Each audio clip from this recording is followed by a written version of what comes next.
when the thing happens in your area, you take advantage of it. For example, the 2016 solar eclipse.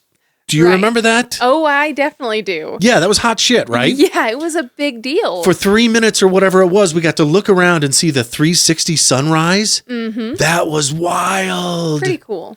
And the leaves with holes in them had the shape of the sun with the crescent and the... It was pretty cool. There are actually eclipse chasers. Yeah. Who go to places and times. Yeah, you basically tour just to watch it. Yeah. Yeah.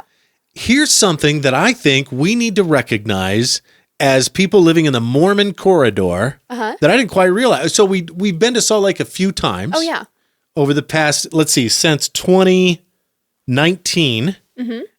And we've seen that the temple was under construction. If you've been to City Creek Center, you've seen the renovation going on the outside. They're also doing the inside. Yes. Did you know they're going to have, similar to the Idaho Falls temple and the open house that they had? Oh, yeah.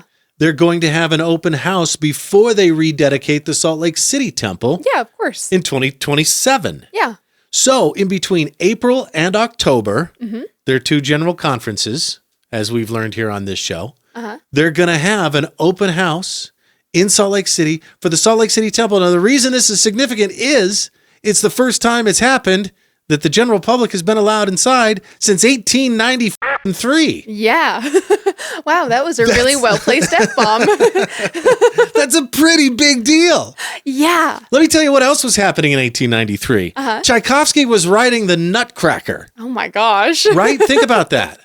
Yeah, that's kind of crazy to think of, actually. And it's kind of also funny to note that some American brands had already been established by then. Oh, right, yeah. Tchaikovsky could have written the Nutcracker while sitting there in Levi's jeans, sipping a Jack Daniels with Coca-Cola. I hope he did. Yeah, right? Genuinely.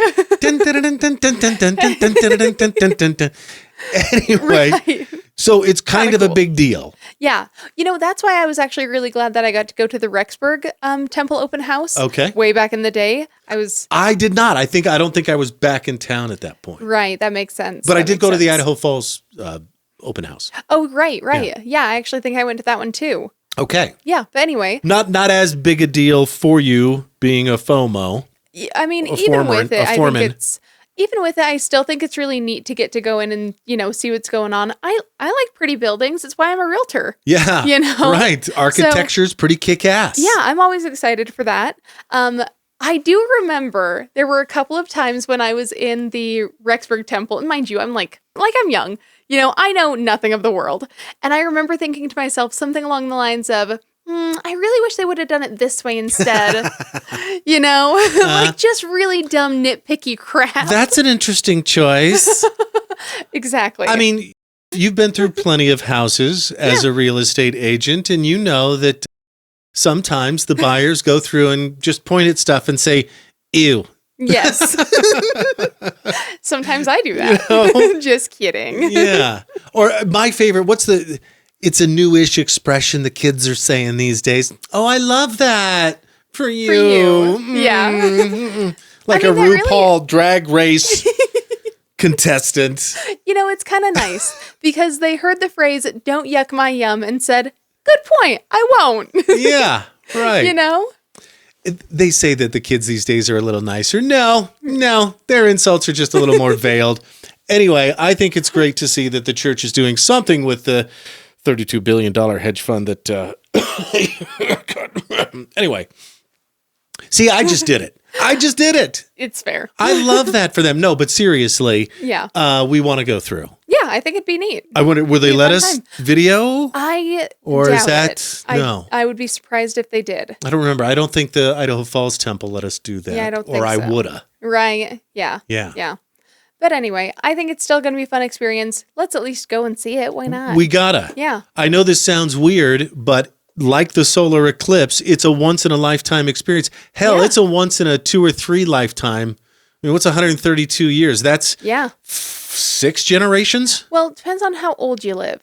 Yeah. But yeah, probably I'd say 2 lifetimes, up to 6 generations though. Right. Yeah. Okay. There are some Gentiles Yes. who have never been inside the temple. And by Gentiles, I guess I learned this from Gene Simmons on a Larry King interview reel I watched. But like Gentiles isn't a derogatory term. It just means anyone who's not Jewish. Right. Yeah. And in Utah in the late 1800s, it meant anybody who wasn't Mormon. Right. Anybody here read the Great Brain books? Anybody? Oh, was that no just idea what me? you're talking about. Okay. We'll have to talk about that later. I want to know what you're referencing. It was a book about a Mormon kid, a Gentile kid growing up in Mormon, Utah in the late 1800s, early 1900s. And he was really smart, and he was called the Great Brain. Huh. And they talked about ZCMI. Interesting. Okay. Remember the Zion Cooperative Mercantile Institute? Right.